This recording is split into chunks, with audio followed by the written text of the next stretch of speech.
मित्रांनो नमस्कार, तुमचं स्वागत आहे सीके गोट फार्म यूट्यूब चॅनलमध्ये। आज आपण ह्या व्हिडिओमध्ये हे जे तुम्हाला औषध दिसतं तर मोनोसेप ह्या औषधाविषयी माहिती बघणार आहे। तर मित्रांनो ह्या औषधामध्ये सेफ्ट्रिझोन हा घटक आहे। तर हे जे औषध जे तुम्हाला दिसतं हे औषध आपण अँटीबायोटिक म्हणून यूज करतो। हे जे औषध आहे हे माणसामध्ये यूज केलं जातं, म्हणजे स्पेशली माणसासाठी बनवलेले हे औषध आहे। पण ह्याचा रिझल्ट हा जनावरांमध्ये खूप जबरदस्त मिळतोय। स्पेशली शेळ्या मेंढ्यांमध्ये हे जे तुम्हाला औषध दिसतं मोनोसेप, ह्याचा रिझल्ट खूप जबरदस्त आहे। मी मागील 5 ते 6 वर्षापासून हे औषध वापरतोय। रिझल्ट खूप खतरनाक आहे। आपण अँटीबायोटिकचे एक सिरीज घेऊन आलेला आहे, जे आपण शेळ्यांमध्ये जे महत्त्वाचे जे काही औषध आहेत अँटीबायोटिक आपण यूज करतो, तर त्याचे फायदे काय, प्रमाण किती असायला पाहिजे, ह्याच्याविषयी सगळी माहिती बघणार आहे। तर हे जे तुम्हाला औषध दिसतं मोनोसेप, तर हे मोनोसेपमध्ये 3 टाईपचे औषध आहेत।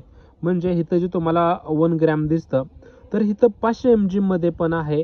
त्याच्यानंतर 250 mg मध्ये पण मोनोसेप औषध आहे। म्हणजे 250 mg मध्ये प्रमाण कमी राहतं, 500 mg मध्ये थोडंसं जास्त आहे, आणि त्याच्यानंतर 1 ग्रॅम, म्हणजे 3 टाईपचे औषध आहेत मोनोसेपमध्ये। हे जे औषध आहे हे जे अँटीबायोटिक आहे आपण शेळ्यांमध्ये कधी वापरायचं, ज्यावेळेस बॅक्टेरियल इन्फेक्शन आहे, व्हायरल इन्फेक्शन आहे, फंगल इन्फेक्शन आहे, तर त्यावेळेस आपण हे जे अँटीबायोटिक आपल्याला दिसतं तर हे अँटीबायोटिक आपण वापरायला पाहिजे। जसं की शेळ्यांमध्ये सर्दी झालेली असते, खोकला म्हणजे शेळी ठसकत असते, तर त्यावेळेसही तुम्ही मोनोसेप हे जर औषध यूज केलं तरी चांगला रिझल्ट मिळतोय। स्पेशली जे श्वासनलिकेच्या जे रिलेटेड जे आजार आहेत, म्हणजे सर्दी आहेत, त्याच्यानंतर ठसकणे, खोकला आहे, त्याच्यानंतर निमोनिया आहे, ह्याच्यावरती जे श्वासनलिकेचे जे इन्फेक्शन होतं त्याच्यासाठी हे मोनोसेप जे औषध तुम्हाला दिसतं खूप म्हणजे खूप चांगल्या प्रकारे काम करतंय।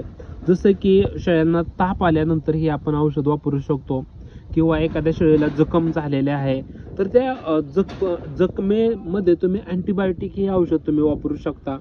जसं की मूत्रनलिकेमध्ये काही इन्फेक्शन झालेलं असू शकतं, किंवा मस्टॅटिस मध्ये ही मोनोसेप हे औषध खूप चांगल्या प्रकारे काम करतं।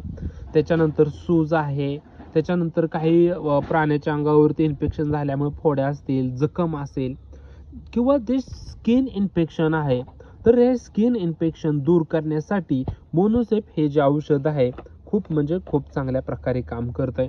तर हे मोनोसेप हे औषध आहे हे माणसासाठी औषध केलेलं आहे, पण प्राण्यांमध्ये जबरदस्त रिझल्ट मिळतोय। तर मित्रांनो ही जे औषध आहे शेळ्यांना वगैरे आपण किती प्रमाणात कसं वापरायला पाहिजे, तर मित्रांनो एक गोष्ट लक्षात घ्या की हे जे औषध आहे 250 mg जे मोनोसेप आहे, तर 250 mg मोनोसेप हे लहान पिल्लांमध्ये तुम्ही वापरायला पाहिजे। 250 mg मध्ये जे आहे म्हणजे सर्वसाधारण एक 10 किलो पर्यंत जे लहान पिल्लांचं वजन आहे त्यांना तुम्ही 250 mg चं मोनोसेप वापरा। तर 10 किलो पासून सर्वसाधारण एक 20 ते 25 किलो पर्यंत ज्या प्राण्याचं वजन आहे तर त्या प्राण्यांना तुम्ही 500 mg मोनोसेप औषध वापरू शकता। आणि हे जे तुम्हाला 1 ग्रॅम औषध दिसतं तर मोठे जे प्राणी आहेत, तर मोठ्या शेळ्यांना, बोकडांना वगैरे तुम्ही वापरू शकता। म्हणजे 30 किलो पासून 25 ते 30 किलो पासून जे वर वजन आहे त्यांना तुम्ही हे औषध वापरायला पाहिजे। तर हे इंजेक्शन काढून दाखवतो तुम्हाला। तर त्याच्या आधी आपण प्राइस बघूया, किंमत बघूया।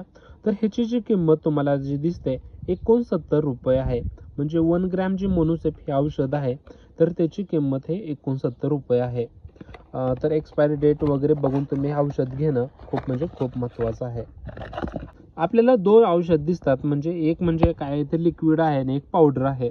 तर आपल्याला काय करावं लागतं, सर्वसाधारण तुम्ही शेळ्यांना जर इंजेक्शन करत असाल एक 4 ते 5 ml पर्यंत हे जी लिक्विड तुम्हाला दिसतं डिस्टिल वॉटर आहे, तर हे वॉटर घ्यायचं आणि ह्याच्यानंतर ह्या इंजेक्शनामध्ये तुम्ही औषध टाकायला म्हणजे लिक्विड टाकायला पाहिजे। आणि लिक्विड ह्या पावडरमध्ये टाकल्यानंतर व्यवस्थित अशा प्रकारे ढवळून घ्यायचं, आणि ढवळल्यानंतर तुम्ही त्याच्यानंतर इंजेक्शन करायला पाहिजे। म्हणजे हे लिक्विड आणि तुम्हाला दिसतंय पावडर आहे हे दोन्ही एकमेकांमध्ये मिक्स करावे लागतात, आणि त्याच्यानंतर इंजेक्शन करावं लागतं। तर लहान कार्डामध्ये 3 ml पर्यंत तुम्ही लिक्विड मिक्स करू शकता, मोठ्या शेळ्यांमध्ये 5 ml पर्यंत जरी मिक्स केलं औषध तरी काही अडचण येत नाही। हे जे मोनोसेप तुम्ही औषध बघताय, हे औषध कंटिन्यू 3 दिवस द्यायला पाहिजे. म्हणजे शेळीला कुठला आजार झालेला आहे, मास्टायटिस आहे, निमोनिया आहे किंवा ताप आहे, ते कव्हर होण्यासाठी तुम्ही 3 दिवसाचा डोस करायला पाहिजे.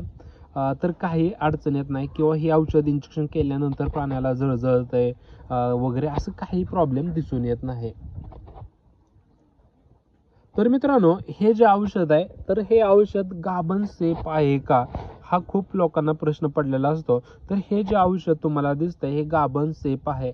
तुम्ही लहान पिल्लांपासून गाभण शेळ्यांना, बोकडांना सगळ्यांना हे औषध वापरू शकता. जबरदस्त रिझल्ट ह्या अँटीबायोटिकचा मिळतोय. आणि मी जे तुम्हाला औषध सांगतोय, हे यूज केलेले आहेत फार्मवरती आणि रिझल्ट बघितल्यानंतरच मी तुमच्या पुढे औषध मांडत असतो. आणि हे गाभण सेफ आहे. कंटिन्यू 3 दिवस हे औषध तुम्ही वापरायला पाहिजे. तर हे जे औषध तुम्हाला दिसतंय, कोणत्या रूटनं आपण वापरायला पाहिजे, एक म्हणजे इंट्रामस्क्युलर म्हणजे मांसामध्ये आणि IV म्हणजे इंट्राव्हेनस म्हणजे शिरेमध्ये, ह्या 2 रूटने आपण हे औषध वापरू शकतोय. तर मित्रांनो, तुम्हाला हे जे मोनोसेप हे औषध आहे कशासाठी वापरायचं, पहिल्यांदा एक गोष्ट लक्षात घ्या. समजा तुमच्या शेळीला ताप आलेला आहे, तर ताप आल्यानंतर पहिल्यांदा तुम्ही मग तापावरचं जसं की मेनोलेक्स प्लस आहे, हे जे तुम्हाला औषध दिसतं, तर हे मेनोलेक्स प्लस आहे, हे औषध तुम्ही वापरा. आणि त्याच्यासोबत कुठलं औषध वापरायचं, ह्याच्यामध्ये काय इंडोफ्लॉक्सासिन कंटेंट असलेलं औषध आहे. म्हणजे इंडोफ्लॉक्सासिन आणि मोनोसेप वापरा. म्हणजे जसं की ताप आहे ह्याच्यावरती तुम्ही अशा प्रकारे वापरायचं. पण बघा, पहिल्या दिवशी हे तुम्ही औषध वापरताय आणि तरीही त्या प्राण्याचा ताप राहत नाही, तर त्यावेळेस तुम्ही मेनोलेक्स प्लस सोबत मोनोसेप हे औषध द्यायला पाहिजे. हे औषध अँटीबायोटिक 2 नंबरला तुम्ही वापरायला पाहिजे.